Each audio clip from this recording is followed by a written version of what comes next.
안녕하십니까? 예, 처음 뵙겠습니다.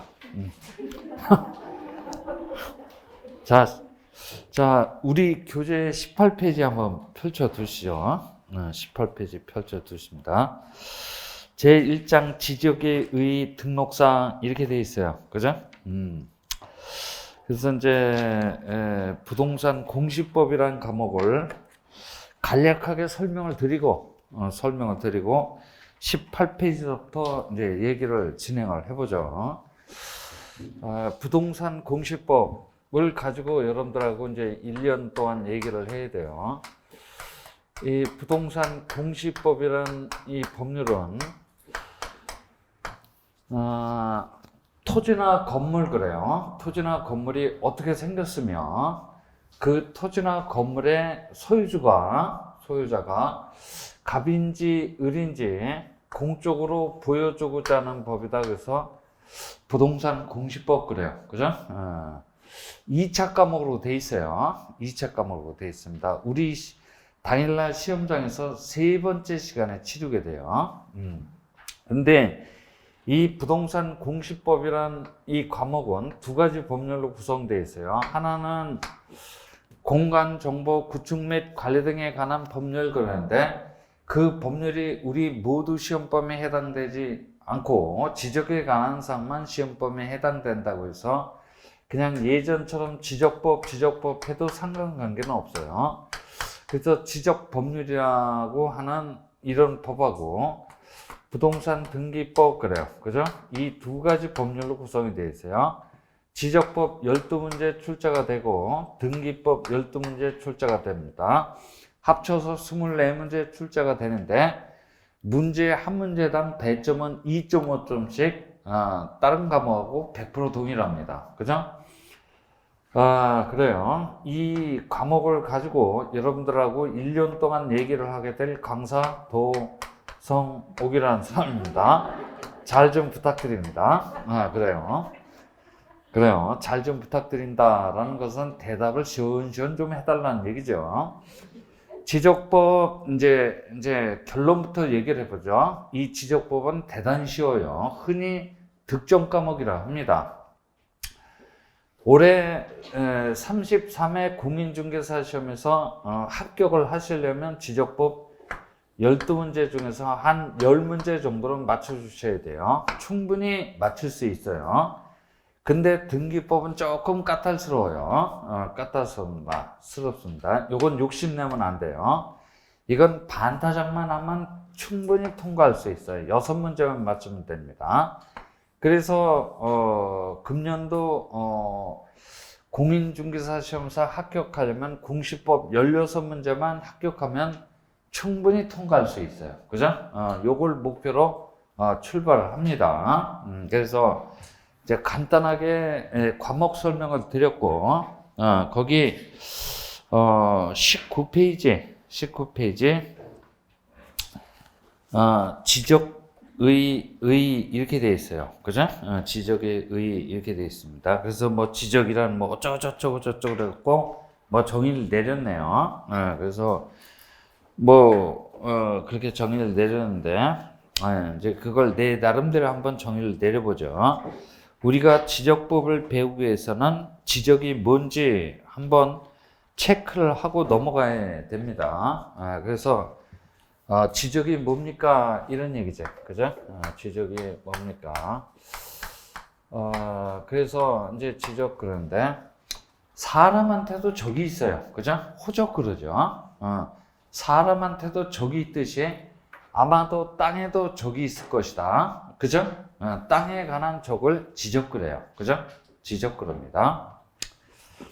그래서 이제 지적에 대해서 정의를 내려보면 이게 땅지자거든. 땅에 관한 업무는 워낙 중요한 업무이기 때문에 아무나 담당할 수는 없어요. 그죠? 민간인들이 담당할 수는 없고 국가기관 그래요. 뭐라고요? 국가기관자만이 땅에 관한 업무를 담당할 수 있다는 얘기야. 이런 국가기관한 자가 건물은 빠지고 오로지 뭐에 대해서? 토지만에 대해서. 그죠? 건물은 빠집니다. 토지만에 대해서 이 토지를 가만히 내버려 두면 그냥 좋을 텐데 이 토지를 요리조리 샅샅이 살펴봅니다. 누가 샅샅이 살펴보냐면 권한 있는 자가 샅샅이 살펴봅니다. 그죠? 샅샅이 살펴본다라는 것을 유식한 말로 표현하면 조사, 측량 등의 행위 등을 하게 된다라고 말을 바꿀 수가 있어요. 그죠? 조사, 측량 등의 행위 등을 하게 되는 이유는 딱 한 가지 있어요. 토지에 관한 정보 그래요. 뭐라고요? 토지에 관한 정보를 획득하고자 토지를 요리조리 샅샅이 살펴봅니다. 그래서 정보를 획득을 했대요. 이 획득된 정보를 그대로 방치해 두지 아니하고 국가의 중요한 공적 장부라고 할 수 있는 지적 공부 그래. 뭐라고요? 지적 공부라는 놈에다가 등록을 해주고, 그죠? 등록을 해주고 공적으로 보여주고자 하는 시스템을 보고 뭐라 그래요? 지적이라고 하고 이와 관련된 사항을 규율해 주는 법을 지적법 그래요. 그죠? 12문제 출제가 되는데 한 10문제 정도는 맞춰 주셔야 됩니다. 그래요. 그러면 여기 6개의 개념적 징표가 나열이 돼 있어요. 이 개념적 징표를 하나하나 분석을 하면서 분석을 통해서 지적법이 개략적으로 어떤 법인지 우리가 한번 판단을 해보자 이런 얘기야. 그죠? 그래요. 그래서 이제 다시 맨 앞으로 되돌아가서 땅에 관한 업무는 워낙 중요한 업무이기 때문에 국가기관이라는 자만이 담당할 수 있다는 얘기야. 근데 국가기관은 할 일이 너무 많아요. 너무너무 바쁘니까 이 땅에 관한 업무를 누구한테 위임을 줍니다. 그죠? 위임을 줘서 그자가 실질적으로는 제1선에서 땅에 관한 업무를 담당하고 있는데 그자의 이름이 뭐냐면 지적소관청이래요. 뭐라고요? 지적소관청이라고 합니다. 아마 지적법에서 제일 많이 나오는 단어 하나만 찝어보라면 지적소관청일 거야. 그죠? 그러면 여러분들은 일단 머릿속에 지적 공부에 관한 일차적인 책임은 누구한테 있다? 소관청한테 있어요. 그죠? 이건 기본적으로 머릿속에 딱 놓고 시험장에 들어가야 돼요. 그죠? 네, 됐어요. 지적 소관청이 뭡니까? 그랬더니 저 지적 공부를 직접 관리하는 시장, 군수, 구청장을 말합니다. 그죠? 그래요. 그러니까 요 동네 같으면 이제 뭐 연제구청장이 되겠지. 연제구청장을 지적소관청 그래요. 그죠? 그래요. 자, 이런 국가기관한 자가 건물은 빠지고 오로지 토지만에 대해서 이 토지라는 개념이 우리 지적법에서는 뭐라고? 필지 그래요. 뭐라고요? 필지라는 개념으로 쓰이고 있습니다. 필지. 한 필지, 두 필지, 세 필지 그러죠. 그죠? 그러니까 필지란 사람들이 인위적으로 구획해 놓은 토지의 법적 등록 단위를 뭐라 그래요? 필지 그래요. 이 필지는 우리 지적법의 구체적인 규율 대상이라는 얘기야. 차포 다 떼놓고 얘기하면 지적법은 결국 무슨 법이다? 이 필지에 관한 법이야. 그죠? 필지에 관한 법이라고 얘기를 할 수 있어요. 그 다음에 이 조사, 측량 등의 행위 등이라고 하는 이 개념은 우리 지적법에서 어떤 개념으로 주로 사용되고 있냐면 토지 이동 조사 그래요. 뭐라고요? 토지 이동 조사라는 개념하고 이 측량은 일반 측량이 아니고 지적 측량이래요. 그죠?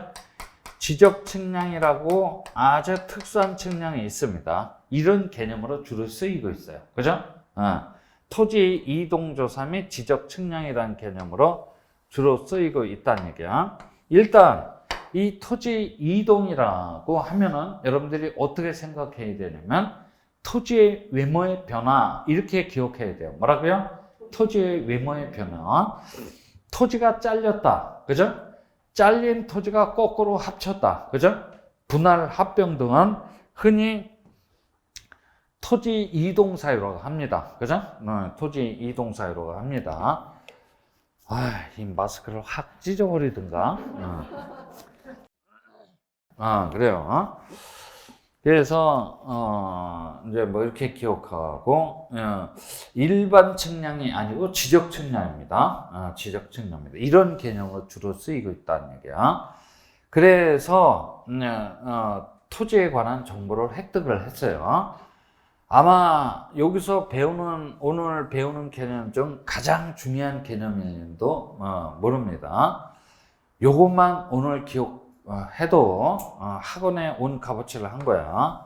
어떤 정보들이 있습니까? 했더니 많은 정보가 있어요. 그죠? 많은 정보가 있는데 그 중에서 가장 으뜸이 되는 정보 두 개만 꼽아보라면 사실 정보야. 뭐라고요? 사실 정보하고 뭡니까? 권리 정보래. 무슨 정보? 권리 정보.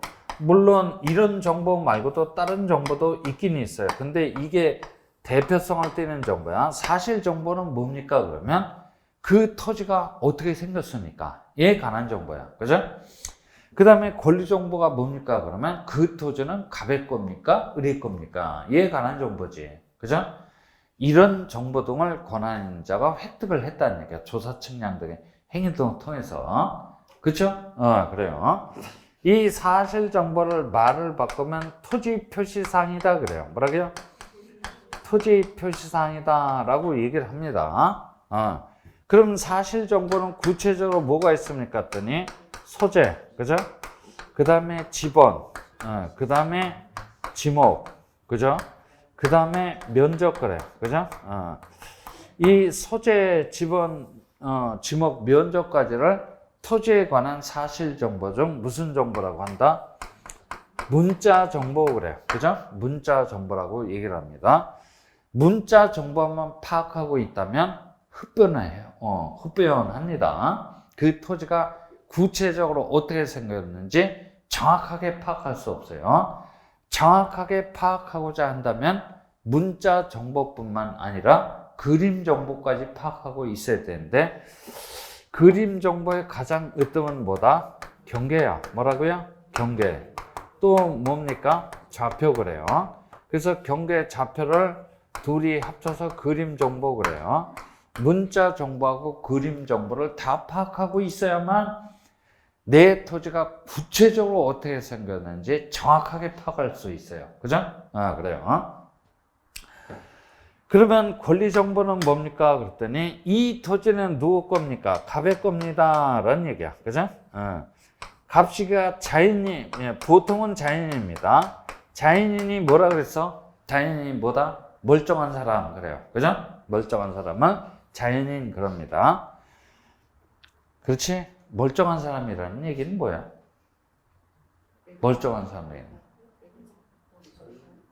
멀쩡한 사람이라는 거는 그러니까 멀쩡한 사람이라는 것은 저작거리에서 그렇게 표현하는 거고 그래도 조금 먹물이 튀겼다라고 한다면 권리 능력도 있고 행위 능력도 있으며 의사 능력도 있는 사람을 법률적으로 멀쩡한 사람 그래요. 그죠? 됐어요? 그래요. 갑시기가 자연이라고 한다면 갑시기의 이름이 있겠네. 그죠?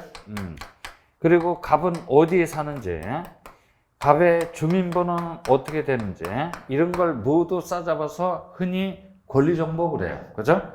근데 갑시기가 법인일 수도 있잖아. 심지어는 비법인이 될 수도 있어요. 법인이라고 한다면 성명 대신 뭐야? 명칭이 있겠지. 땡땡 주식회사야.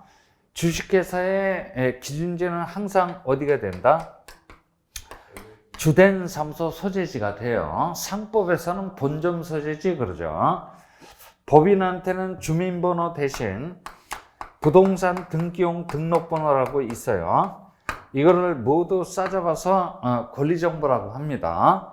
하여튼 뭐 이런 정보밖에 없습니까? 물론 다른 정보도 있지. 가격 정보도 있을 테고 여러 가지 정보가 있는데 이 두 가지 정보가 가장 핵심이 되는 근간을 이루는 정보라는 얘기야. 그죠? 어떻게 생겼으며 누구 거며. 그죠? 이런 게 근간을 이루는 정보야. 하여튼 이런 정보를 획득을 했어요. 이 획득된 정보를 국가의 중요한 공적 정보라고 할 수 있는 지적 공부라는 놈에다가 등록을 해주고 공적으로 보여주고자 하는 시스템을 지적이라고 하니까 지적 공부 오늘 배우는 개념 중에서 두 번째로 중요합니다. 지적 공부에는 크게 일단 대장 그래요. 뭐라고요? 대장하고 뭡니까? 도면 그래요. 그죠? 도면으로 크게 나눕니다. 그죠? 이 대장에는 여러 가지 정보가 등록이 되는데, 주로 무슨 정보가 등록이 된다? 문자 정보 그래. 뭐라고요? 문자 정보가 등록이 된다는 얘기야. 그러니까 소재, 지번, 지목, 면적이 주로 등록이 된다는 얘기지. 됐어요? 그래요. 그 다음에 도면 그래요. 그죠? 도면에도 여러 가지가 등록이 될 텐데 주로 뭐가 등록이 된다? 그림 정보 그래요. 그죠? 그림 정보니까 경계에 그렇게 되겠네. 그죠? 이런 것들이 주로 등록이 됩니다. 대장에는 뭐가 있습니까? 했더니 토지대장. 그죠? 그 다음에 임야대장. 그죠? 토지대장 알지? 한 통 정도 떼봤죠? 토지대장 몰라요? 몰라요? 토지대장을 모른다라는 얘기는 비난하게 산다는 얘기야. 땅이 없다는 얘기야. 나는 가난한 사람을 싫어합니다. 부자를 아주 존경해요. 그죠? 존경합니다. 토지대장, 임야대장. 그 다음에 땅은 땅인데 갑의 단독 소유주가 아니고 갑을병의 공유토지래요. 공유토지에 관한 장부라고 해서 이름하여 공유지 연명부 그래요. 그죠? 그리고 땅은 땅인데 그 땅 위에 공동주택 중에 하나인 아파트가 꽈리를 들고 있어요. 아파트 단지에 가보면 대지권이라는 개념이 있단 말이야. 대지권에 관한 사항을 등록해 준다고 해서 대지권 등록부 그래요. 그죠? 이 네 가지 장부를 통칭하여 대장 그래요. 그죠? 대장. 그 다음에 도면은 지적도하고 임야도가 있겠지. 그죠? 임야도가 있습니다. 합쳐서 도면 그래요. 그런데 어떻게 보면 대장과 같고 어떻게 보면 도면과 같은 아주 요상스러운 장부가 있는데 그 요상스러운 장부의 이름이 경계점 그래요. 뭐라고요? 경계점을 좌표값으로 등록해놔야 되겠다고 해서 이름하여 경계점 좌표 등록부 그래요. 그죠? 그러니까 이것도 여러분들이 항상 머릿속에 담고 다녀야 돼. 지적 공부는 크게 대장과 도면, 경계점 좌표 등록부로 분류가 된다. 그죠? 이렇게 기억을 해놔야 돼. 이런 국가의 중요한 공적 장부에다가 등록을 해주고 공적으로 보여주고자 하는 시스템을 보고 뭐라 그런다? 지적이라고 합니다. 그죠? 그래요. 등록을 함으로써 비로소 일필지의 토지로서 대접을 받을 수가 있다고 하니까 등록을 함으로써 효력이 발생한다는 얘기야. 그죠? 이게 무슨 얘기냐면 외형적인 모습은 토지라고 할지라도 그 토지에 관한 정보가 획득이 되지 아니해서 지적 공부에 등록되어 있지 아니하다면 일필지의 토지로 대접을 받을 수가 없다는 얘기야. 그죠? 그러니까 이게 무슨 얘기냐면 이런 얘기야. 요번에 깨식이가 지금 엄마 뱃속에서 응앵거리고 태어났어. 그죠? 깨식이가 엄마 뱃속에서 응앵거리고 태어났는데 얘 사람이야 사람 아니야? 그 외형적인 모습은 분명 사람이야. 눈, 코, 입 다 있으니까 사람이란 말이야. 근데 얘가 사람이란 징표는 하나도 갖고 있잖아. 얘 이름이 뭐야? 아니 그건 우리가 부른 거지. 깨식이 엄마가 게을러서 아직 이름을 안 줘놨어. 그러니까 얘가 깨순인지 깨식인지 몰라요. 그죠? 그렇지? 그래요. 얘 본적이 어디야? 몰라. 그죠? 본적은 할아버지 태어났는데 거기가 본적이죠. 그래.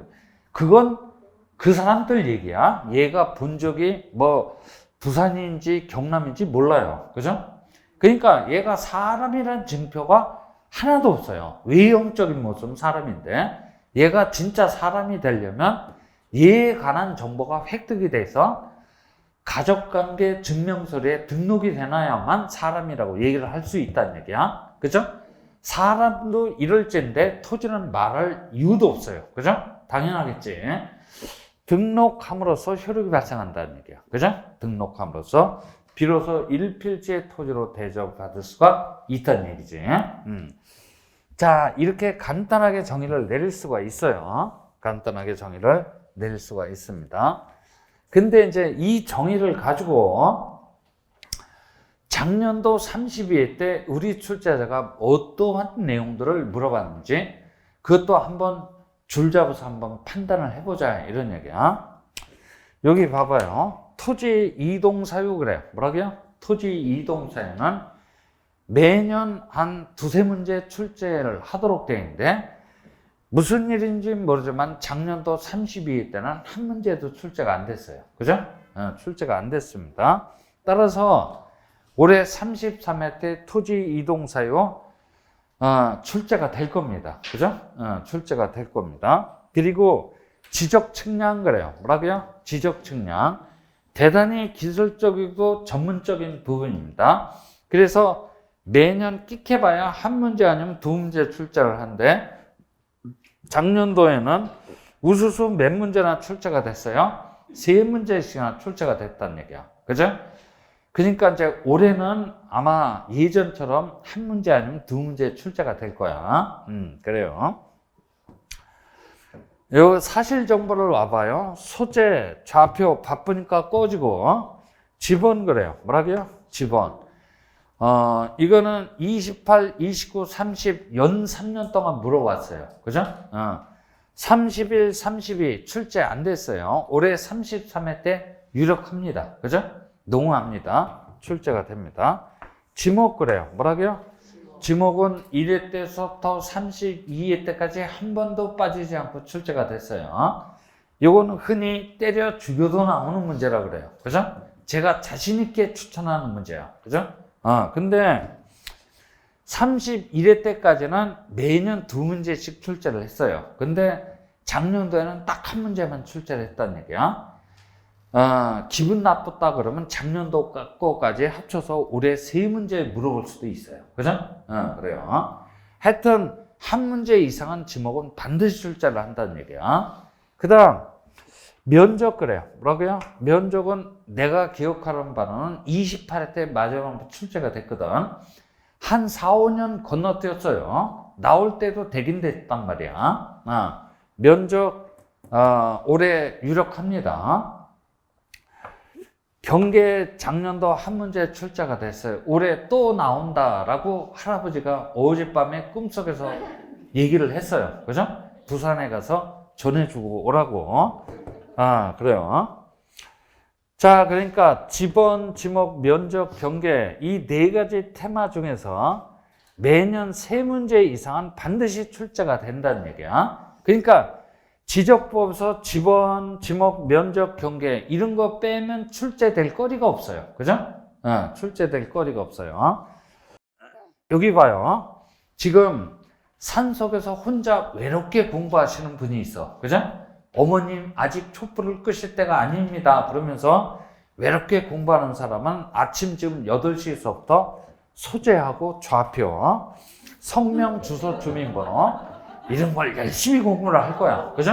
이 사람은 분명 붙어요. 그죠? 분명 붙는데 10년 후에 붙어요.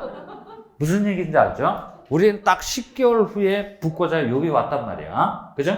그래서 이런 건 그럼 왜 합니까? 그랬더니 이런 지번, 지목, 면적, 경계를 설명하기 위해서 부수적으로 그냥 얘기를 했을 따름이라는 얘기야. 그죠? 그러니까 여러분들이 개인적으로 공부를 하고자 할 적에는 이런 건 건드리지 말아. 그죠? 그렇다라는 것만 기억하고 넘어가면 돼요. 대신 이런 건 절대 빼서는 안 되겠지. 그죠? 됐어요. 지적 공부 와봐요. 지적 공부. 28회 때 이어서 작년도 공유지연명부 대지권 등록부에 공통적으로 등록되는 사항 한 문제 물어봤어요. 그렇다면 예, 올해 33회 때는 이제 원칙으로 되돌아서 토지대장에 등록되는 사항을 물어볼 거예요. 그죠? 물어볼 겁니다. 하여튼 대장은 한 문제 이상은 반드시 출제를 하도록 돼 있어요. 그 다음 도면 그래요. 뭐라고요? 도면에 등록되는 사항은 무려 2문제씩이나 물어봤네. 그 다음에 경계점 좌표 등록부에 등록되는 사항은 30회 때까지 수도 없이 물어봤어요. 지금 30일, 32일 한 2, 3년 건너뛰고 있기 때문에 이것도 금년도에 유력하다는 얘기야. 그죠? 유력합니다. 그 다음에 또 부동산 종합공부 그래요. 뭐라고요? 부동산 종합공부라고 하는 별도의 장부가 있어요. 이 부동산 종합공부에 등록되는 사항은 우리 출제자가 벌써 4번씩이나 언급을 했단 말이야. 작년도에도 또 물어봤어요. 그죠? 또 물어봤다라는 얘기지. 그죠?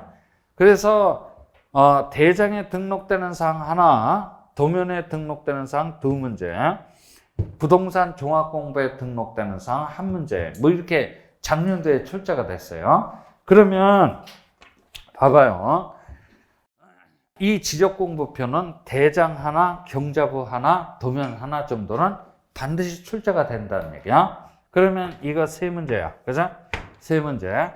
저 앞에 지적 측량 빼고라도 요 사실 정보하고 이 지적 공부만 봐도 몇 문제야? 6문제, 7문제가 된다는 얘기지. 7문제. 그래서 보통 이런 정도로 출제가 됩니다. 12문제에서 7문제만 어마어마해. 그죠? 거짐 다 찍어준 셈이 되는 거야. 그죠? 그래서 이제 여기다가 이 토지 이동 사유 같은 거, 그죠? 그 다음에 기본 이념 같은 거를 플러스를 하면 충분히 12문제가 됩니다. 그죠? 12문제가 됩니다. 그래서 쓸데없는 거 갖고 버벅거리면서는 안 돼요. 딱 시험에 나오는 것만 딱 집어갖고 그것만 집중적으로 해 주셔야 돼요. 그죠? 내가 늘상 얘기하는 게 뭐냐면 공부는 미련 곰탱이처럼 하면 안 돼요. 아주 요스럽게 해야 돼요. 나오는 것만 딱 집어갖고. 이게 지적입니다. 그죠? 이게 지적이라는 얘기야. 자, 됐어요. 지적에 대한 의의를 내렸고 19페이지 그 참고 지적의 3요소 그래요. 뭐라고요? 지적의 3요소 이렇게 있지.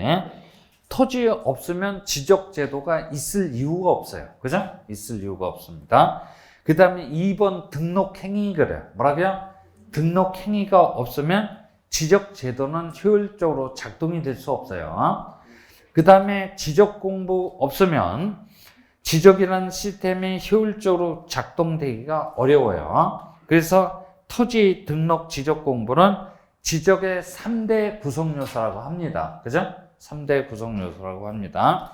그냥 상식적으로 그런 건 기억을 해두고 그 다음에 또 참고 그래갖고 지적제도의 분류 이렇게 돼 있지. 첫 번째 경계 표시 방법에 따라서 분류를 해봤더니 도해 지적 그래요. 그죠? 하고 무슨 지적? 수치 지적으로 나눌 수가 있는데 이 2가지 지적을 우리나라는 다 채택하고 있어요. 도해 지적은 전국적으로 채택하고 있고 수치 지적은 지가가 높은 도심 지역 일부에서만 채택하고 있어요. 그래요. 그래서 그거를 잠깐 얘기를 하고 가보죠. 그죠? 그래요. 도해 지적 또는 도형 지적 그래요. 여기 봐봐요. 자, 여기 뭐 도면이 하나 있다라고 쳐봐요. 그죠? 빈 도면이 있다라고 쳐봅니다. 여기에다가 임의 한 점을 딱 찍어요. 그죠? 임의 한 점은 우리 일반인들은 찍을 수 있나요? 없나요? 찍을 수 있어. 행동의 자유가 있기 때문에. 근데 일반 민간인들은 100내날 찍어봐야 효력이 없어요. 그죠? 근데 이걸 찍음으로 인하여 효력이 생기는 놈이 있는데 그놈의 이름은 지적 측량 수행자야. 그놈이 찍으면 효력이 있어요. 그죠? 근데 그놈도 지 멋대로 찍으면 효력이 없어요. 지적법이 정하는 절차와 방법에 따라서 찍어야만 효력이 생깁니다. 그렇죠? 그래서 그놈이 찍었대요. 그죠? 이렇게 임의 한 점을 딱 찍었습니다. 요걸 수학에서는 꺾이는 점이다. 그래서 굴곡점 그랬는데 이 굴곡점은 우리 지적법에서 뭐라 그래요? 경계점 그래요. 그죠? 경계점. 여기다가도 이미 한 점을 찍고 여기다가 이미 한 점을 딱 찍었어요. 그죠? 찍어서 경계점과 경계점을 일직선. 그죠? 일직선을 연결해서 지적 공부에 등록해 놓은 선을 뭐라 그래요? 경계 그래요. 뭐라고요? 경계 그럽니다. 이건 그림 정보로서 유일하게 도면에만 등록되는 상이야. 그죠? 그러면 내 토지가 이렇게 생겼구나 라고 판단할 수 있어요? 없어요? 있지. 그죠? 그러니까 일필지가 폐합된 다각형의 형태로 드러나는 지적을 도의 지적 또는 도형 지적 그래요. 그죠? 내 토지가 이렇게 생겼다라고 하면 허가권자로부터 신축 허가를 받아서 여기다가 주된 건축물 그래요. 뭐라고요? 주된 건축물을 신축을 하고, 그죠? 요 옆에다가 부속 건축물을 신축을 해서 이렇게 신축을 해서 앞마당을 주차장으로 사용할 거야, 정원으로 사용할 거야 라고 자기 토지 이용 계획을 토지 소유자가 스스로 수립할 수가 있다는 얘기야. 그죠? 내 토지가 어떻게 생겼는지 파악할 수 없다면 자기 토지 이용 계획을 스스로 수립할 수 없어요. 그죠? 됐죠? 그래서 경계는 그만큼 중요한 토지에 관한 정보라는 얘기야. 그죠? 자, 이런 지적을 뭐라 그런다? 도의 지적 그래요. 뭐라고요? 도의 지적. 우리나라에서는 전국적으로 사용되고 있지. 그죠? 그런데 이걸 자대고 긋는 놈이 있을 거 아니야. 그죠? 자대고 제도하는 놈이 있다는 얘기야. 제도하는 놈이 어쩌는 때 술을 처먹었어. 근데 술이 아직 안 깼어. 그럼 손이 부들부들 떨린단 말이야. 그지? 술이 안 깨갖고 지는 여기다가 정확하게 찍는다고 찍었는데 그만 삑사리가 났어. 부들부들 떨리니까. 그래서 여기다 찍었어. 그죠? 그렇다라고 가정을 해보는 거야. 그죠? 여기다 삑사리가 나서 여기다 찍었어. 그러면 일직선을 연결하면 이렇게 될 거야. 그죠? 이렇게 되겠지? 그러면 요만큼의 뭐가 발생한다? 제도 오차 그래요. 뭐라고요? 제도 오차나 그만큼의 뭐가 발생합니까? 면적 오차가 발생할 거란 말이야. 그죠? 이 제도 오차나 면적 오차를 피할 수 있는 유일한 방법은 이 경계점을, 그죠? 차라리 수학적인 좌표값, 그죠? x값 얼마, y값 얼마로 표현하는 게 유일하게 피할 수 있는 방법이 될 거야. 그죠? 방법이 될 겁니다. 이런 지적을 뭐라 그래? 수치 지적 그래. 뭐라고요? 수치 지적. 이거는 지가가 높은 이런 도심 지역 일부에서만 사용되고 있어요. 그죠? 이해됐습니까? 네, 그래요. 자, 도의 지적하고 수치 지적을 얘기를 했고, 그 다음 넘겨봅니다. 2번, 등록 차원에 따라서 분류를 해봤더니 2차원 평면 지적하고 3차원 입체 지적으로 나눌 수가 있대요. 이 두 가지 지역 중에서 우리나라는 2차원 평면 지적을 채택하고 있어요. 그죠? 남의 나라가 채택하고 있는 건 알 필요도 없어요. 그죠? 그러면 2차원 평면 지적에 대해서 얘기를 해보죠. 2차원 평면 지적에 대해서 얘기를 해봅니다. 여기가 100번지 1필지 토지라고 쳐봐요. 측면도야. 측면에서 바라본 거야. 1필지 토지라고 100번지 토지라고 가정을 해봅니다. 이게 지표면이야. 그죠? 그러니까 2차원 평면 지적은 이 지표상에 관한 정보만 획득이 되고 그러한 정보만 등록 공시되는 지적을 2차원 평면 지적 그래요. 지표상의 정보가 대관절 뭐가 있습니까? 했더니 소, 지, 면, 경, 자를 지표상의 정보라고 합니다. 그죠? 그러니까 이러한 정보, 소재, 지번, 지목, 면적, 경계, 좌표 같은 이런 정보만 획득이 돼서 이런 정보만 등록 공시되는 지적을 2차원 평면 지적 그래요. 그죠? 그러면 3차원 입체 지적은 공간 정보 그래요. 뭐라고요? 공간 정보. 지표상의 정보는 말할 필요도 없고 공간 정보도 획득이 되고 지하에 관한 정보도 획득이 돼서 이런 정보가 다 등록 공시되는 지적을 3차원 입체 지적 그래요. 그죠? 요 공간 정보는 뭐가 있습니까? 그래요. 하나 예를 들어보면 아침 10시에 해가 떴어요. 그죠? 이렇게 해가 떴습니다. 이 10시에 이 100번지에는 태양 에너지 그래요. 뭐라고요? 태양 에너지가 어느 정도 내려치고 있는지 그러한 정보까지 획득이 돼서 등록 공시가 된다는 얘기야. 그 다음에 이 지하 정보는 뭐가 있습니까? 했더니 이 100번지 지하에 온천수가 지나가고 있대요. 그죠? 온천수가 지나가고 있는데 이 온천수에는 미네랄 그래요. 뭐라고요? 미네랄이 얼마 정도 함유가 되어 있는지 그런 정보까지 획득이 돼서 등록 공시되는 지적을 3차원 입지 지적 그래요. 그죠? 앞으로 우리나라는 이 3차원 입지 지적으로 가야 돼요. 그죠? 근데 지금은 아직까지는 무리지. 그죠? 여기다가 시간의 개념 그래요. 뭐라고요? 시간의 개념만 플러스를 하면 4차원 지적 그래요. 뭐라고요? 4차원 지적 그럽니다. 근데 뭐 이런 것까지는 알 필요 없지. 그죠? 하여간 우리나라는 2차원 평면 지적을 채택하고 있다는 얘기야.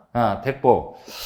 그 다음에 등록 의미에 따라서 분류를 해봤더니 적극적 지적하고 소극적 지적으로 나눌 수가 있는데 이 중에서 우리나라는 적극적 지적을 채택하고 있다는 얘기야. 그죠?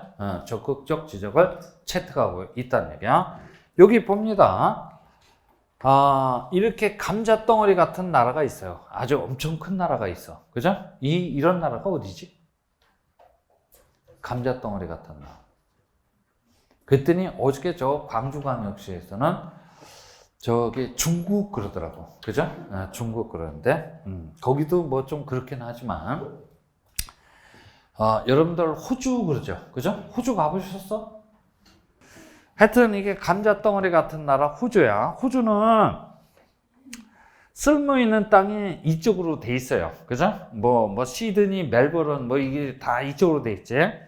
그냥 나머지는 전부 다 뭡니까? 고원 아니면 사막이야. 그죠? 고원 아니면 사막이야. 그 쓸모없는 땅을 사람들이 인위적으로 구획을 해서 토지에 관한 정보를 획득을 해서 등록 공시해 놓을 필요성이 없다는 얘기야. 그죠? 그대로 당체에 놨다가 윌리엄이란 작자가 이쪽 지역의 땅을 개발하고자 할 적에, 그죠? 그때에서 토지에 관한 정보를 획득해서 등록 공시에 늦지 않다는 얘기야. 그죠? 됐어요?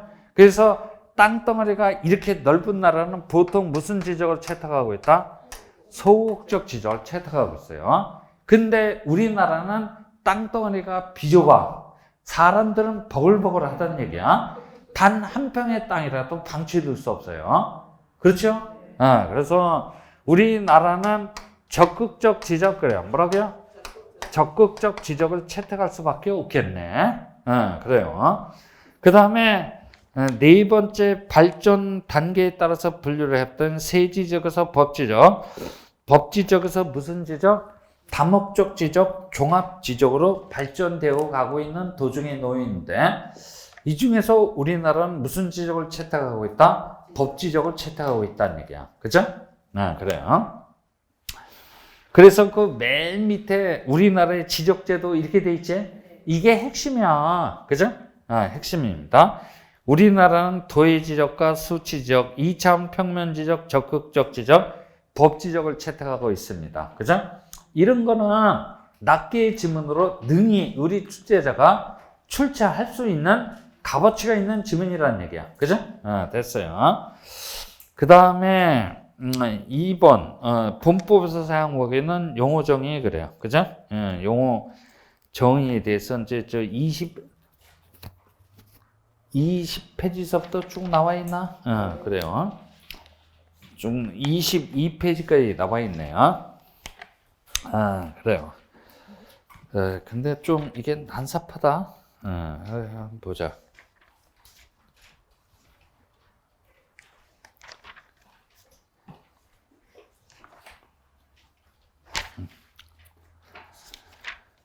됐어. 그래서 거기 20페이지 용어정의, 용어정의 이렇게 나와 있는데, 일단 여기 이제 뭔가 좀 빠져 있어. 이거 지워도 되겠지? 우리가. 다 알고 있습니다. 그래. 어떤 법이든, 그죠? 어떤 법이든 제1조에서는 이 법을 만든 이유 그래요. 뭐라고요?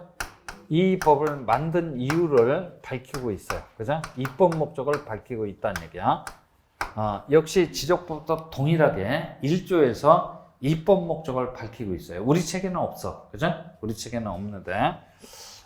이걸 이제 뺀 것 같은데, 여기에 대해서 먼저 얘기를 해야지. 지적법은 왜 만들었습니까? 했더니, 일단 국토 그래요. 뭐라고요? 국토를 효율적으로 관리를 하고자 지적법을 만들었다는 얘기야. 국토를 효율적으로 관리를 하니까 사익보다는 뭡니까? 공익을 우선해서 보호하자 이 동법을 만들었다는 얘기야. 그죠? 그리고 뿐만 아니라 개인의 토지 소유권 그래요. 뭐라고요? 개인의 토지 소유권도 아울러서 보호하고자 이 법을 만들었으니까 이건 공익보다는 뭡니까? 사익을 보호하고자 이 지적법을 만들었다는 얘기야. 그래서 지적법은 공익도 보호하지만 동시에 뭡니까? 사익도 보호하는 법이야. 그죠? 그래서 이거를 집합의 벤다이어그램으로 표현을 하면 이렇게 표현할 수 있어요. 지적법은 공익도 보호하지만 동시에 뭡니까? 사익도 보호하고자 하는 이른바 호납법 그래요. 뭐라고요? 호납법적인 성질을 가지고 있는 매우 특수한 법률이다라고 기억을 하면 됩니다. 상식으로. 이 입법 목적에 대해서는 우리 시험 18회 때까지 시험 전반부에 다 물어봤어요. 됐어요? 그래요. 기억을 해두시고. 그 다음에 우리 지적법은 대단히 기술적이고 전문적인 법이 됩니다. 그래서 용어를 모르면 아예 해석 자체가 불가능해. 그래서 지적법 제2조에서는 용어에 대해서 정의를 내리고 있단 말이야. 한 25가지 정의를 내리고 있는데 그게 20페이지서부터 나와 있는 거야. 그죠? 그래서 이 용어 정의도 한때는 유행했던 문제야. 요즘엔 좀 뜸합니다. 그죠? 그래서 이 용어 정의는 23회 때까지는 엄청나게 출제를 했어요. 요즘에는 거의 안 보여. 그죠? 그러나 여하간 이력이 있는 테마니까 잘 좀 기억을 해놔야 돼요. 그죠? 잘 좀 기억을 해놔야 됩니다. 출발합니다. 1번 지적공부 그래요.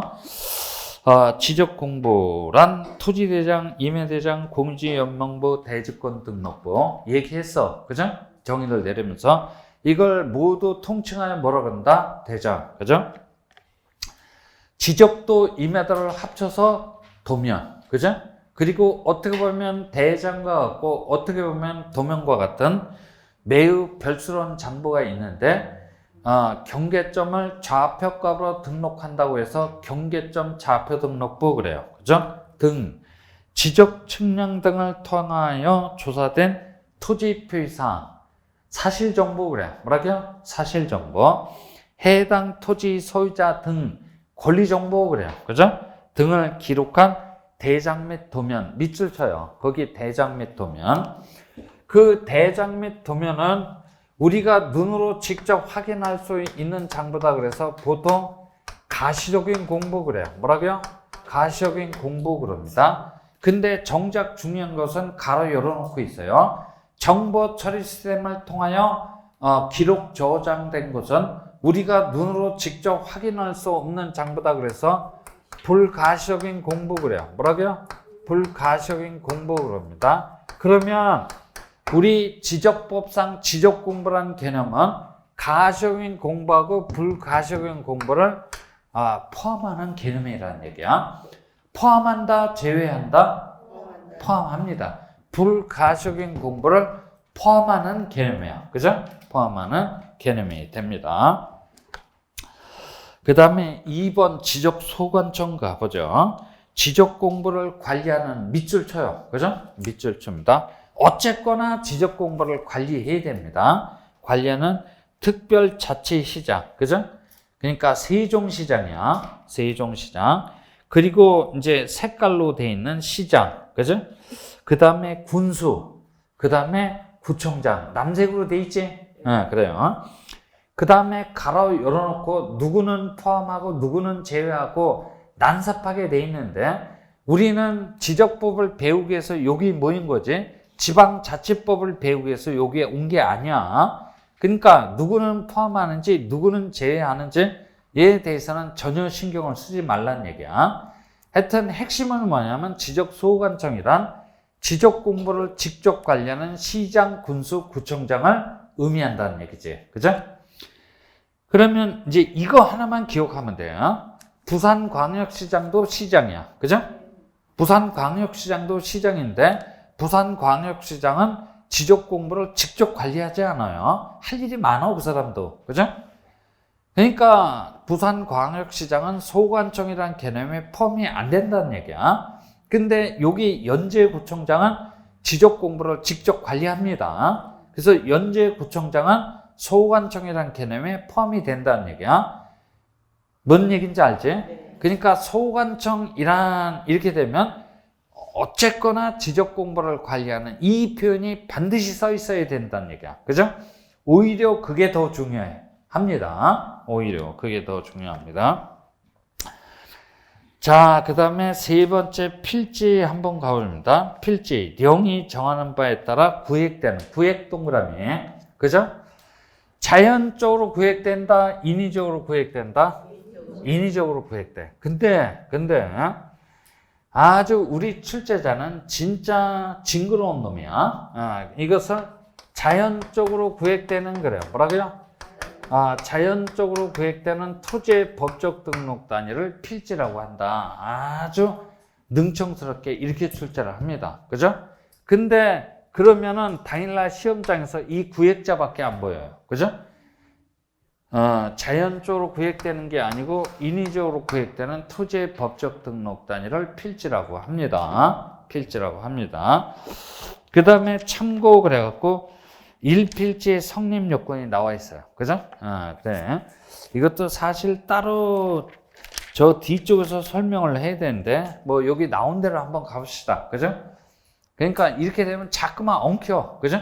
엉키는데, 뭐 이거 책에 나와 있는 대로 그냥 해보죠. 그죠? 뭐 그것도 상관없으니까.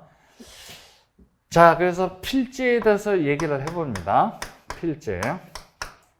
필지에 대해서 조금 아까 정의를 내려서 령이 정하는 바에 따라 사람들이 어거지로 인위적으로 구획해 놓은 토지의 법적 등록 단위를 뭐라 그래요?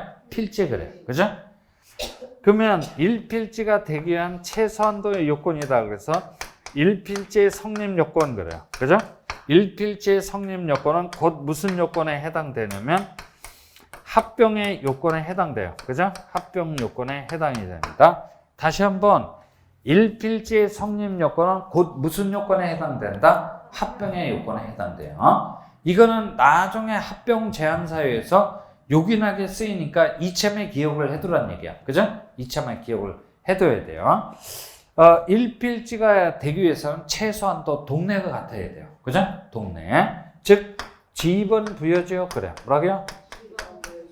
지번 부여지역이 어떻게 돼요? 동일해야 돼요. 그죠? 이게 무슨 얘기냐면 여기 한번 가봅시다.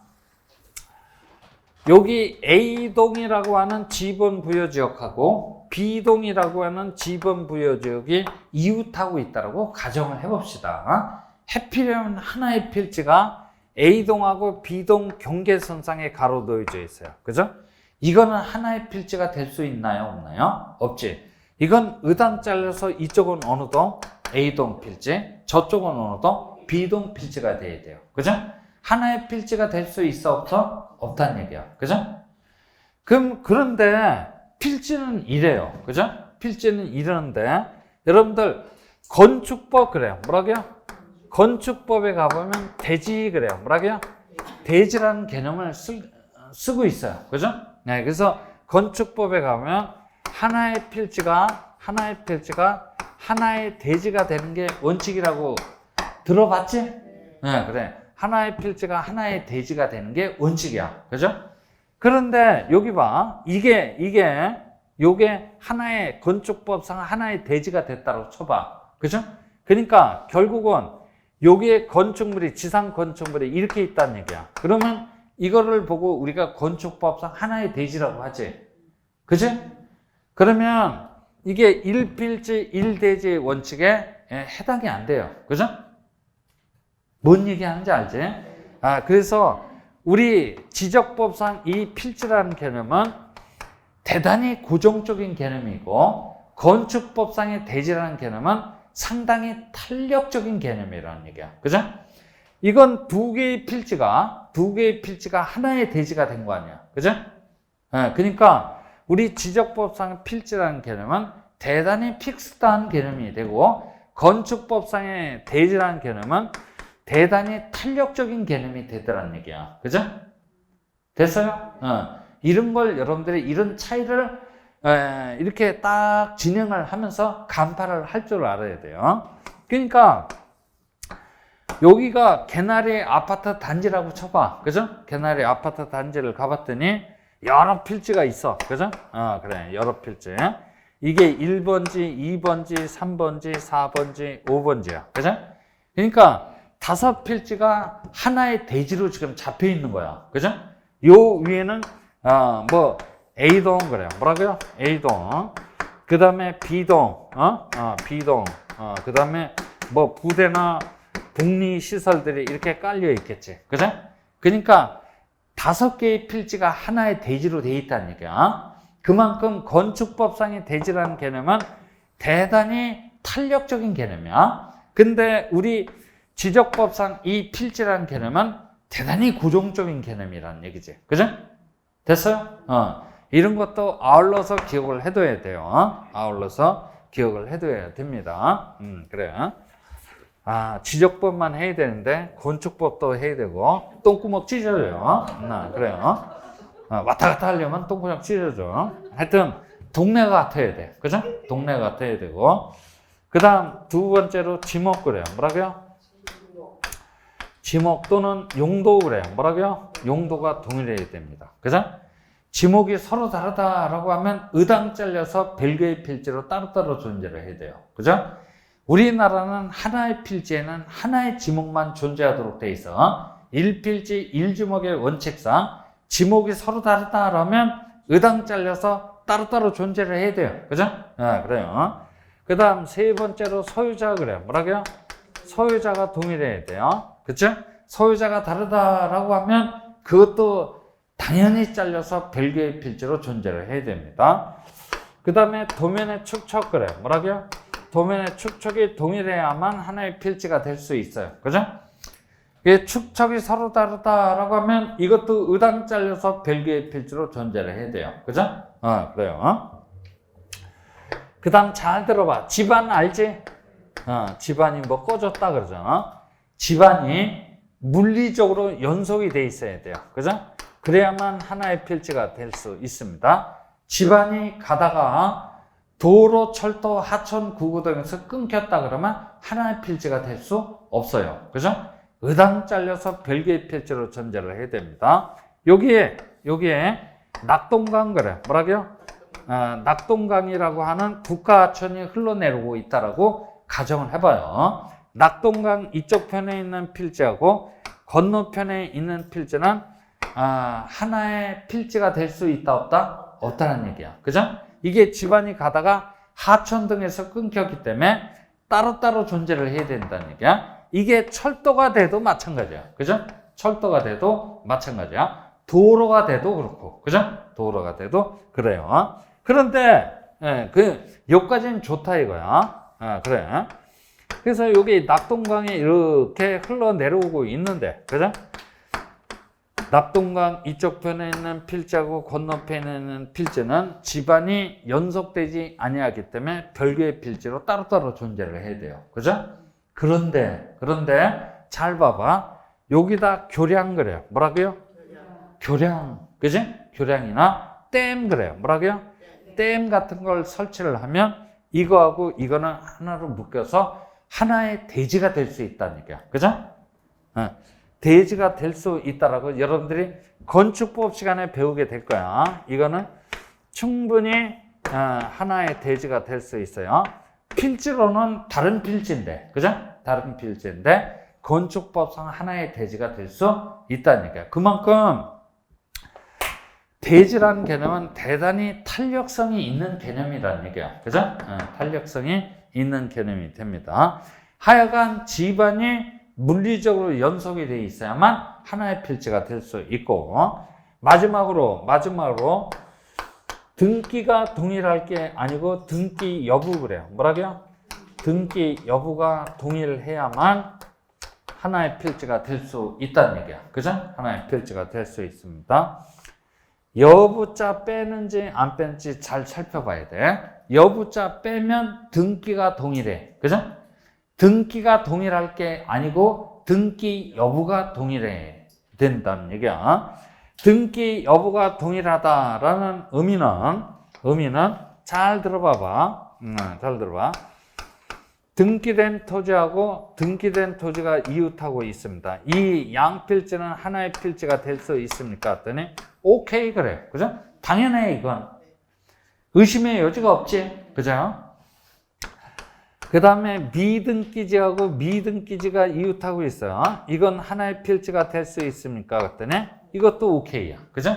이건 도대체 뭔 얘기입니까? 그러면 먼저 합쳐놓고 나중에 등기에도 늦지 않다는 얘기야. 그죠? 나중에 등기에도 늦지 않습니다. 즉 선등록 후등기 원칙을 의미하는 거야. 그래요. 근데 등기된 토지하고 미등기지가 이웃하고 있습니다. 이건 하나의 필지가 될 수 있습니까? 했더니 이건 안 되겠네요. 이런 얘기야. 그죠? 안 되는 이유는 일물 일권주의 원칙에 위배가 되기 때문에 이건 하나의 필지가 될 수는 없다는 얘기야. 그죠? 됐어요? 이것이 등기 여부가 동일하다라고 하는 의미가 됩니다. 그죠? 의미가 됩니다. 조금만 뭐 잘리기가 그러니까 이제 조금만 더 참아봐. 21페이지. 그죠? 21페이지에 1필지의 성립 요건을 얘기를 했고 22페이지 넘겨봐봐. 뭐가 있어요? 양입지라고 있어요. 그죠? 양입지라고 있습니다. 그래서 요 필지에서 나오는 아주 독특한 토지가 있는데 그 독특한 토지의 이름이 뭐다? 양입지다 이렇게 기억을 하면 돼요. 그죠? 여기 봅니다. 이 양입지는 10회 때 출제가 됐어요. 그죠? 20회 때도 출제가 됐단 말이야. 그러면 30회 때 출제가 됐었어야 될 문제란 말이지. 그죠? 그래서 양입지는 보통 10년에 한 번씩 외출하는 문제다 그래요. 그죠? 근데 30회 때 안 나왔어. 30회 때 안 나왔단 말이야. 내가 살펴보니까 안 나왔어. 그죠? 안 나왔으니까 올해 33회 때 유력합니다. 그죠? 아주 출제가 되기를 지금 기다리고 있는 문제가 양입지야. 그죠? 양입지 잘 기억을 해놔야 돼요. 양입지. 그러면 양입지가 뭡니까? 이 얘기야. 그죠? 양입지가. 그래서 요건 이순환 때 얘기를 하도록 하는데 일단 양입지가 뭔지나 알고 그냥 일순환 때 가보자 이런 얘기야. 1필지에 따른 성립 요건은 다 충족을 하다는 얘기야. 그죠? 근데 뭐만 서로 달라요? 지목만 서로 달라. 그죠? 지목이 서로 다르다라면 의당 잘려서 별개의 필지로 따로따로 존재를 해야 되는데 따로따로 존재를 하지 아니하고 주된 용도 토지에 빨려 들어가는 종된 용도 토지라는 놈이 있는데 그놈의 종된 용도 토지를 뭐라 그래? 양입지 그래요. 그죠? 양입지 그럽니다. 이렇게 얘기하면 네 혼자 잘 먹고 잘 살아라 이렇게 된단 말이야. 그래서 구체적인 예를 갖고 한번 예를 들어보죠. 여기에 100번지 1필지의 토지가 있대. 이렇게 생긴 토지가 있대. 가정이야. 이 토지의 지목이 뭐냐면 답이래. 답이 뭐야? 논대기야. 그죠? 논대기. 근데 한쪽 기퉁에 웅덩이. 그죠? 웅덩이가 있고 그 위에 물이 찰랑찰랑 차 있어. 그죠? 여러분들 웅덩이 그래요. 뭐라고요? 웅덩이의 지목이 뭐냐면 유지래. 뭐라고요? 유지. 그죠? 그러니까 웅덩이는 작은 웅덩이에서부터 큰 웅덩이까지 있어요. 큰 웅덩이 이름이 뭐야? 시아호. 그죠? 그거보다 더 큰 웅덩이가 있어. 새만금호 그래요. 그죠? 동양 최대야. 그죠? 어마어마한 웅덩이란 말이야. 시아호 새만금호의 지목이 뭐다? 유지야. 그죠? 지목이 같아 서로 달라? 다르지? 그러니까 이거는 지목이 다르니까 의당 잘려서 이건 100번지 답, 이건 101번지 유지. 이렇게 되는 게 원칙이란 말이야. 저 성립 요건에 따르자면. 그지? 그렇지? 근데 가만히 봤더니 요 토지하고 요 토지가 요 토지가, 요 작은 토지가 요 큰 토지에 한테 서비스를 제공하는 관계에 놓여져 있다는 얘기야. 그죠? 물 없으면 논농사 질 수 있어, 없어? 없겠지. 그죠? 물을 상시적으로 필요한 토지야. 답이란 토지. 그러니까 요 토지가 요 토지한테 서비스를 제공하는 관계에 놓여져 있으니까 이건 101번지 유지라고 하지 않고 이 주된 용도 토지에 빨려 들어간다고 해서 양입지 그래요. 뭐라고요? 양입지 그래요. 그죠? 이해됐지? 그래요. 이게 이제 시골에서는 이렇단 말이야. 시골에서는 이런데 도심 지역에서는 이제 이런 걸 볼 수가 있어. 그죠? 이런 걸 볼 수가 있어. 여러분들 원룸 그래요. 뭐라고요? 원룸. 원룸은 보통 무슨 구조로 건축을 하지? 필러티 구조 그래요. 뭐라고요? 필러티 구조로 이렇게 건축을 한단 말이야. 이렇게 돼. 왜 필러티 구조로 원룸을 건축을 해? 주차 공간을 확보하기 위해서. 그죠? 보여? 안 보여? 그림이 딱 보이지? 여기다 이제 주차를 해놨단 말이야. 그죠? 그래서 여기에 주차했다고 해서 이 토지의 지목이 주차장이야? 주차장이 아니고 대란 말이야. 그렇죠? 대. 이것도 양입의 원칙이 적용되는 셈이라는 얘기야. 그죠? 그 다음에 여러분들이 건축법에 가보면 사실상의 도로라 그래. 뭐라고요? 사실상의 도로라고 있어. 실질적으로 지목은 도로가 아닌데 옛날서부터 동네 사람들이 왔다 갔다 계속 걸어 다닌 거야. 그죠? 네, 그런 걸 보고 사실상의 도로 그래. 그죠? 근데 이건 지목은 뭘로 잡혀 있다? 대로 잡혀 있어요. 이런 것도 양입의 원칙이 적용이 되는 셈이라는 얘기야. 이런 거 여러 가지가 있어요. 그죠? 그래서 양입지가 되기 위한 조건이랄지 양입이 제한되는 사유 같은 것은 이순한테 얘기를 할 거야. 그죠? 이순한테 얘기를 할 겁니다. 다만 여러분들은 오늘 기억을 해 두실 건 뭐냐면 필지가 뭡니까 했더니 자연적으로 구획된다, 인위적으로 구획된다. 인위적으로 구획되는 토지의 법적 등록 단위라는 점하고 1필지의 성립 요건은 곧 무슨 요건? 합병의 요건이 된다라는 것만 기억하면 됩니다. 됐어요? 그래요. 자, 그렇게 됐고 22페이지 4번 토지 표시상을 펼쳐 두시고 좀 쉬었다 합니다. 그죠? 조금 쉬었다 진행을 하도록 하죠.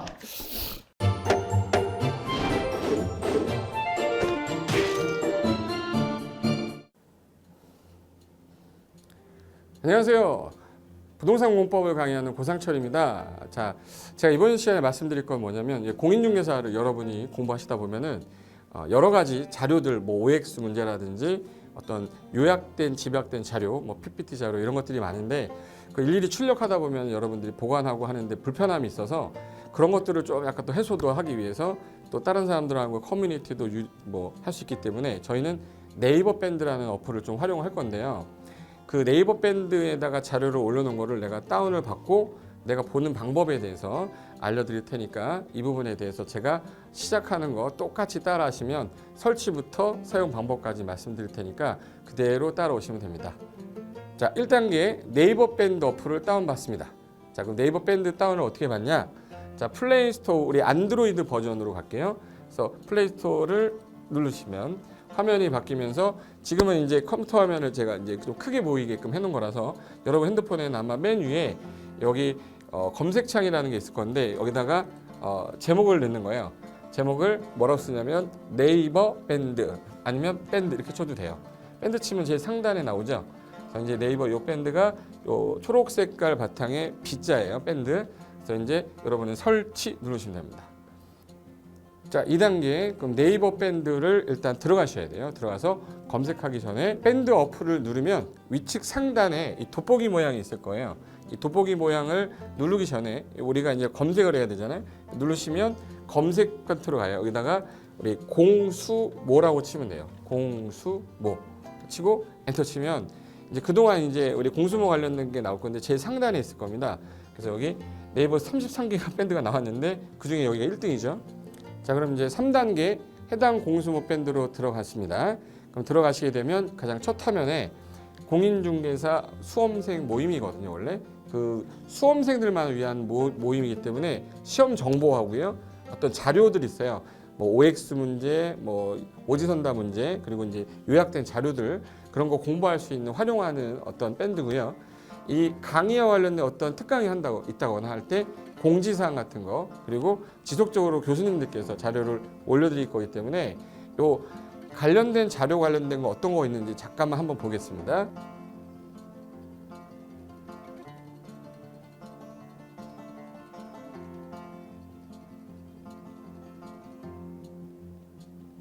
자, 그러면 4단계로 갈게요. 또 다른 꿀팁 하나 말씀드리겠습니다. 모바일 1일 학습이라는 건데 핸드폰으로도 내가 하루에 짬을 내는 시간, 예를 들어서 전철을 타거나 버스를 탄다거나 화장실을 간다거나 할 때 1일 그 공부 학습 방법을 알려드릴 건데요. 메인 화면에서 위로 좀 올라가면은 모바일 1일 학습이라고 나올 거예요. 여기 있습니다. 모바일 1일 학습이라고 해서 시험 과목에 따른 문제가 나올 거예요. 그러면 여기를 올리시면은 여러분이 이제 그 시간 안에 이 문제에 대한 것을 읽어본 다음에 여기서 정답과 해설은 바로 보여지면 이거는 암기가 돼버리기 때문에 정답 해설은 맨 밑에 안 보이게 숨겨놨어요. 그래서 현재 밑으로 쭉 내리면 인지에 가서 쭉 내리면 요때 답이 나와요. 댓글이라는 게 있어요. 내가 쓴 거는 내가 확인할 수 있잖아요. 그래서 요 댓글 표시 보시면은 이런 거는 표정 좋아요 한번 눌러주는 거예요. 그럼 여기서 내가 좋아요 그러면서 뭐 선생님 사랑해요 해도 되고 좋아요 이런 거 눌러주신 다음에 그 다음에 밑으로 가면 이제 댓글을 쓸 수 있어요. 그래서 정말 궁금한 부분에 대해서 댓글 남겨두시면 확인이 되는 경우에 바로 답글을 올릴 수 있게끔 실시간으로 할 수 있을 것 같습니다. 자, 지금까지 과정과 같이 공수모 밴드예요. 공인중개사 수험생 모임 밴드를 줄여서 우리 공수모 밴드라고 하는데 이렇게 가입하시면 여러 가지 자료들 업데이트되는 거 개정되는 부분 신속하게 받아들일 수 있기 때문에 아마 여러분 학습하는데 도움이 많이 될 겁니다. 그래서 꼭 가입하셔서 좋은 자료도 받고 매일매일 학습하시면서 도움 되셨으면 좋겠고요. 자, 여러분의 합격을 진심으로 기원하겠습니다.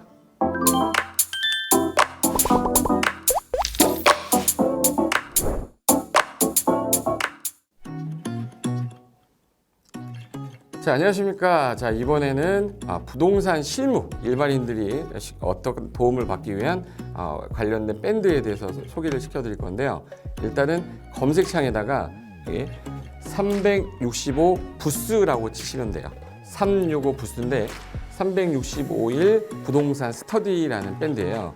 네이버 밴드인데 요 365 부동산 스터디라는 밴드 일단 이거 클릭하시면 현재는 이제 4만 명 정도 되는 밴드인데요.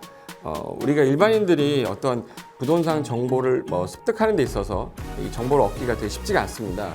내가 어딘가를 찾아본다고 해서 잘 찾을 수 있는 것도 아니고 어떤 전문가들이 하는 말들이 친밀성이 있는 건지 아닌지에 대해서도 우리가 잘 믿을 수가 없는 거기 때문에 그런 정보를 그래도 좀 손쉽게 찾아볼 수 있게끔 저희 이제 이 밴드에 구성된 전문가들이 정보를 좀 제공해 주는 거기 때문에 아마 유용하게 활용할 수 있을 거고요. 내가 부동산 중에 토지를 좀 알고 싶다 또는 상가를 좀 알고 싶다 또는 나는 내 집 마련을 위해서 청약이 좀 궁금하다.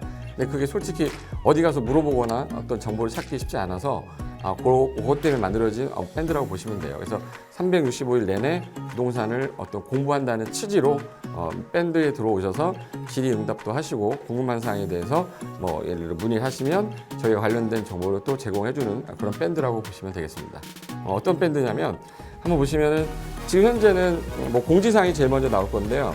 이 공지사항은 기존에 있던 오프라인이 어떤 강좌가 있으면 그 강좌에 관련된 거 세미나라든지 그래서 평소에 이제 우리가 이제 접하지 못했던 강의들 있죠. 이렇게 진행이 된다라는 거 공지를 좀 하는 그런 내용들이고요. 하나 좀 더 올리면 자 이제 우리 교수님이에요. 교수님 중에 상가 교수님이 최근에 예를 들어서 법이 바뀌었어요. 법이 바뀌게 되면 최근에 바뀐 법이 이러한 바뀐 법이 있으니 중개업을 한다거나 투자를 할 때 좀 유의해서 알아보시면 좋겠습니다라는 거를 올려놓을 거예요. 기존에 올려놓은 자료가 있으면 또 찾아보시면 되는 거니까 이렇게 해서 계속 밴드에서 소식을 받으시면 실전에 굉장히 도움을 많이 받을 거라고 예상합니다. 부동산 관련된 내용 중에서 하나 더 보시면 이제 랜드프로에서 직접 우리 프로그램 만들고 있어요. 그래서 부동산 까발리기, 부동산 부티크 이런 TV 관련돼서 부동산 팁 있죠. 예를 들어서 청약을 받아야 되냐 말아야 되냐, 지금 강남권 아파트를 투자해야 되냐 말아야 되냐, 이런 정보를 쉽게 여러분들이 접하지 못하기 때문에 그런 관련된 것들을 시대에 맞게, 흐름에 맞게 부동산 시장이 이제 요동치면 내가 지금 집을 팔아야 되냐 사야 되냐, 그런 것들에 대해서 신속하게 정보를 들을 수 있는 밴드니까 시간이 나실 때마다 자주 들어오시고, 저도 자주 들어가서 좋은 정보 남겨드릴 테니까 자주 들어오시기 바랍니다. 저는 부동산 공법하고 부동산 토지 투자를 강의하는 고상철이었습니다. 자주 밴드에서 뵙도록 하겠습니다. 자, 수고하셨습니다.